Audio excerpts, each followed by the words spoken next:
কী উদ্দেশ্যে আসতে পারি এখানে বলুন তো? এখানে তো অন্য কোনো অনুষ্ঠান নেই আজকে, তেমন না। এই বাড়ি আক্রান্ত হয়েছে, লুটপাট হয়েছে এবং বলা যায় রক্তঘামের বিনিময়ে যে পরিবার এবং সম্পদটা তারা গুছিয়ে একটা জায়গায় এনেছিলেন, এগুলো সবই প্রায় ধ্বংস করে দেওয়ার চেষ্টা করেছে, প্রায় ধ্বংসের কিনারায় নিয়ে গেছে। এই ঘটনায় তো গোটা এলাকার মানুষের মধ্যে প্রতিক্রিয়া হয়েছে, আমরাও শুনেছি। আমাদের নেতৃত্ব আগেও এসছেন একবার দুবার।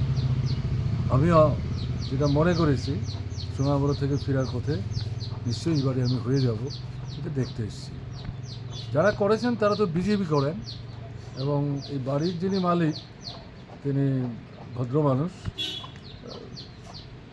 এমনিতে একজন প্রগতিশীল চিন্তা ভাবনার ধারক এবং বাহক।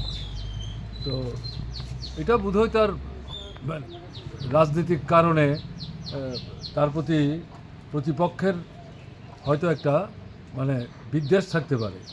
তো এটা তো তুমি রাজনীতিগতভাবে মোকাবেলা করবে, এটা না করে এই ধরনের যে আক্রমণ, এটা তো শক্তি না, এটা তো দুর্বলতা। যারা করেছে তারা কিন্তু নিজেরা আপনি এসছে, আমি অন্তত মনে করি না, তাদেরকে পাঠানো হয়েছে একটা ঈর্ষাকাতরতা। তারা এই সমস্ত করে টোরে একজন মাত্র চাকরি করে, বাদ বাকি কিছু আয় নাই, উপার্জন নাই, ছেলেরা পড়াশোনা করছে, সুন্দর বাড়িঘর, এটা সহ্য করতে পারছে না। আরেকটা হচ্ছে পলিটিক্স, দুটো মিলেই করেছে।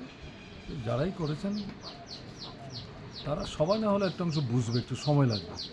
কারণ বাড়ির মালিকের যিনি স্ত্রী তিনি একজন শিক্ষিকা দিদিমণি, এবং যারা এই সমস্ত কাণ্ড কারখানা করেছে তাদের মধ্যে কয়েকজনকে তিনি চিনতেও পড়েছেন। এদের কথা আমি পড়িয়েছি, তার বেদনার এটা অন্যতম কারণ। আমি অবশ্য ওনাকে বলেছি ধৈর্য ধরুন, দেখবেন তাদের কেউ না কেউ একটা সময় এসে আপনার কাছে হাত জোর করে ক্ষমা চাইবে। আর তা যদি না হয়, আপনি একটু ধৈর্য ধরুন, একটা সময়ের ব্যবধানে। সবাইকে দরকার নেই, এক দুজনকে ডেকে অন্তত জিজ্ঞেস করবে, শিক্ষক হিসাবে আমি তো তোমার মায়ের মতো, এই শিক্ষা তো দেই, এটা কী করছো? সমাজ বিরোধী হিসেবে চিহ্নিত হচ্ছে, মানুষের কাছে ঘৃণার পাত্র হচ্ছে। মানুষের কাছে ঘৃণার পাত্র হও, তার জন্য তোমাদের পড়াই নেই। এগুলো বলার চেষ্টা করুন, দেখবেন একটা প্রতিক্রিয়া তাদের মধ্যেও সৃষ্টি হবে।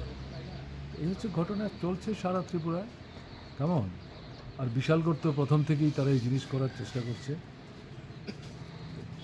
এই করে তো মানুষকে আটকে রাখা যাবে না, মানুষকে এইভাবে আটকে রাখা যায় না। মানুষের জন্য কাজ না করলে মানুষের মধ্যে ক্ষোভ হবে, ক্ষোভের বহিঃপ্রকাশ ঘটবে। এতে ভীত সন্ত্রস্ত হয়ে যারা বাইরে বেরিয়ে প্রতিবাদ ইত্যাদি করার চেষ্টা করছে, তাদেরকে ভয় পাইয়ে দেওয়ার জন্য এই সমস্ত কাণ্ড বেশি দিন চলে না।